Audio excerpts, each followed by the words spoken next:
Hey, welcome back to the channel. If you're new here, I'm Sarah Sperber. I am a real estate agent in the Northern Nevada market, and I am here every week giving you guys everything you need to know about buying and selling real estate.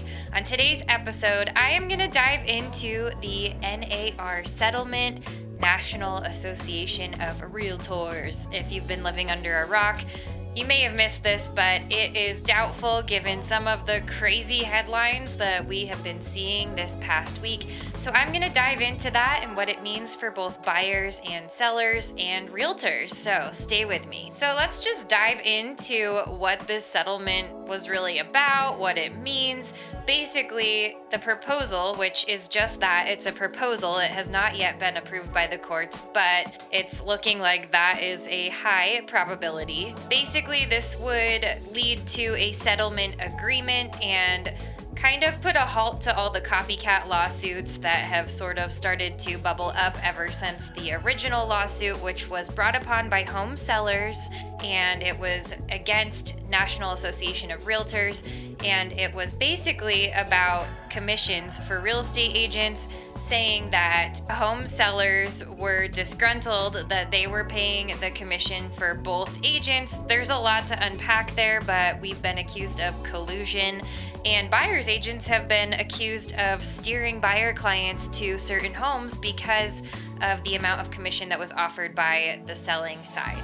So we'll unpack some of that, but I'm just going to keep going so that you understand what this lawsuit was actually about. One of the key points of this settlement is that NAR is continuing to deny any wrongdoing. Yes, they're agreeing to pay, and we'll get into that, and they are agreeing to change certain rules as far as how the MLS will operate, how realtor commissions will be negotiated and presented, but at the end of the day, they are admitting no wrongdoing within this context. The financial terms of this agreement are that if this settlement is accepted, NAR would pay $418 million over the course of 4 years to settle this. Another key point of this would be the release of liability. So it would release NAR and all of its members from liability. This does not include certain brokerages. They did publish a list this week of brokerages that would not be protected by this settlement. This release does not include brokerages or firms whose transactional volume exceeded $2 billion in 2022. Another key point of this settlement is cooperative compensation. This settlement would preserve consumers' choice in cooperative compensation when buying or selling real estate. Okay, here's one that's super important that will likely not necessarily change how real estate works, but it will change how things are presented and how things are negotiated. Per this settlement, when it goes into effect, and if it goes into effect in July of 2024, so this coming summer, the brokerage commission offer for the buyer's agent can no longer be listed in the MLS. The way it works right now is a listing agent, when they are negotiating the listing with the seller, they get the contract signed by the seller. The amount of commission is in that contract, it's pre-negotiated, and then whatever is given to the listing agent is then shared with the co-broker or the buyer's representation. It's really been a little bit unclear. I think there were a lot of sellers who didn't really understand why they were essentially giving money to pay for the representation who's essentially going to fight against them, which I can kind of see that side.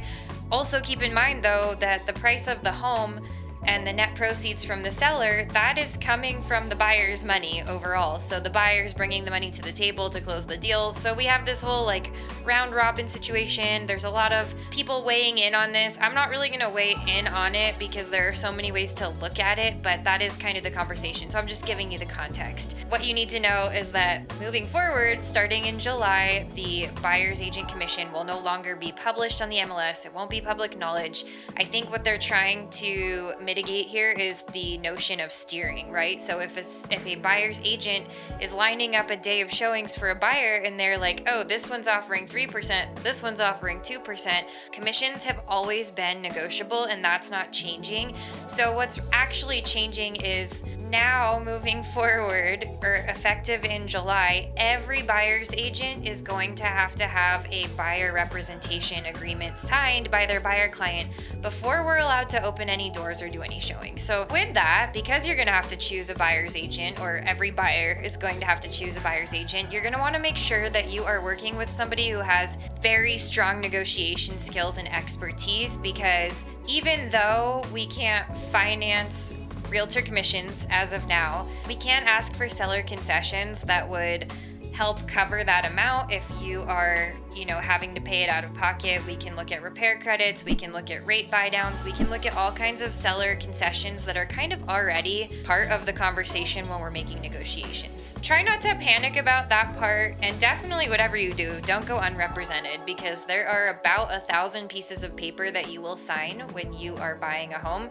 and you want to make sure you understand all of that. And that's, beyond just having somebody who's going to help you access all these properties and book inspections and all the other things that we do. So make sure you have a strong negotiator on your side. You're going to want somebody who offers personalized service and somebody who has a lot of experience. Also, make sure that whoever you're working with is really watching the market data and really giving you data-driven advice. You guys, if you're here watching me, you probably already see all my market updates. You know that I am a numbers girl, so definitely make sure that if it's not me, that you have someone in your corner who knows exactly what's happening with interest rates, with days on market. Everything kind of comes into play when crafting an offer. Make sure you have someone who knows what to look out for in terms of risk management. We want to make sure that we are watching all the contingency deadlines, that we are looking for proper documentation for various things. There's a lot that goes into the sale of a property. So just make sure you have someone who is really skilled at protecting you against potential risks. I think the biggest thing that has come out of this settlement is that consumers have been confused about this. Consumers have felt misled. Consumers have felt like agents and the industry as a whole has done a terrible job of being transparent. So make sure that whoever it is that you're working with to represent you in a purchase or a sale is able to really explain to you how it all works. If you are working with a buyer's agent who is just slipping their representation agreement in with a bunch of other papers and not really explaining to you that this is a document that outlines our relationship. There is a line on there that addresses my compensation. Here's how I'm going to handle that, and here are all of your rights. And if you want to target homes where that is not offered, there are so many conversations that can be had within that. So just make sure that you are choosing wisely. You're choosing an agent who's going to be transparent with you. And if you have questions, make sure that you're asking them, because you don't know what you don't know. And it's important to understand what you are signing. These are legally binding documents. It is a huge decision. You are potentially purchasing the biggest asset of your entire life. Make sure that you have clarity. So what does this settlement mean for you as a buyer or a seller? Well, basically, the settlement is just giving more control to the consumer. Consumers are going to have more choices. I do believe we will start seeing, rather than this lump sum of percent of sales price that is making up realtor commissions, I do believe that some firms and some agents and some teams are gonna kind of roll out these itemized per job, per part of the job payment structures. I think we will see that. I don't know how I feel about that yet, but I guess if you were to break down what I do from start to finish for my clients, you don't think about the day-to-day, but literally all week I've been working 18 hours a day. So I feel like that might not even be the best thing for the consumer if realtors are really doing their job and breaking it down task by task. Every door I open costs this much. Every CMA I do for you so you understand the price is going to cost this much. Every offer I write is this much. So if we start itemizing all the things that we're doing, it's a lot of work. I don't know. I think consumers, some may be pushing for that model, but I think they might be unpleasantly surprised. So we'll have to see what happens there. Will this settlement affect the commission that I have to pay as a consumer? So this settlement doesn't dictate commission rates. In fact, no one dictates commission rates other than the agent who's setting them for themselves. There's no industry standard. They've always been negotiable, and that really isn't changing. I can say, as your realtor, if you choose to work with me, I'm committed to providing you with value-driven services, and I'm committed to being really open about my fees and where they come from.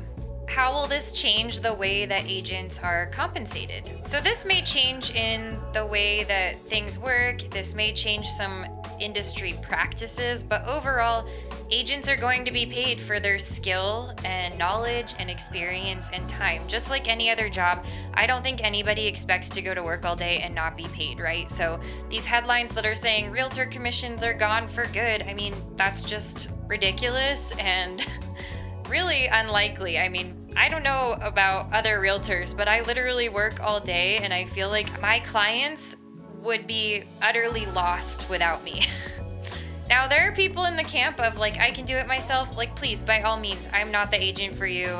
Maybe you should try and see how that goes, but we are protecting you from lawsuits. We are making sure you understand everything you're signing. There's so much value there. Will this impact the availability of properties on the MLS? Well, this settlement doesn't directly impact the availability or inventory on the MLS. You can still expect a wide selection of listings depending on the market, and your realtor should have access to all of those. Now, I've heard some grumbles of people leaving the MLS and leaving, NAR as a result of this settlement. I don't know how our market's going to react, but as of this very moment, I don't think a ton of people are leaving, but I don't know. I could be wrong. Will this settlement affect the amount of competition between agents? Now, this is kind of a funny question because in some regard, I think that a lot of agents have had a tough past year to 2 years just because of the mortgage interest rates. A lot of people have left the industry already, so now getting hit with these really negative headlines and sensationalized media clickbait, I think there's a level of fear amongst the industry, and I do think that some people are going to leave, which does obviously have an impact on competition. That said, with the consumer having a lot more clarity on how agents are paid, knowing up front what they could be responsible for paying, knowing that they could probably shop agents at this point, which they always could have, so that's not changing. Overall, the role of the realtor, of your agent, is really not changing in the grand scheme of buying and selling real estate. We are always here to provide expert guidance and support and market knowledge and really represent your best interests, whether being represented by a buyer's agent or a listing agent. We're there and we have a fiduciary responsibility to you. We have agency with you. So by law, by code of ethics, by the nature of what we are called to do, we are there to protect you. So just keep that in mind. None of that is changing. All right, that was a lot to unpack. There's probably still a lot of questions. There's probably still going to be a lot of media and things kind of unraveling from this. I imagine there may be some changes that happen between now and July. So I'm going to keep an eye on it. But as always, if you guys have any questions about any of this or about anything to do with buying and selling real estate, I would love to be a resource for you. If you're thinking about making a move, I would love to represent you. You can book a free call with me. The link to do that is in the show notes below. It's no obligation, just a time for us to connect and see if we might be a good fit to work together.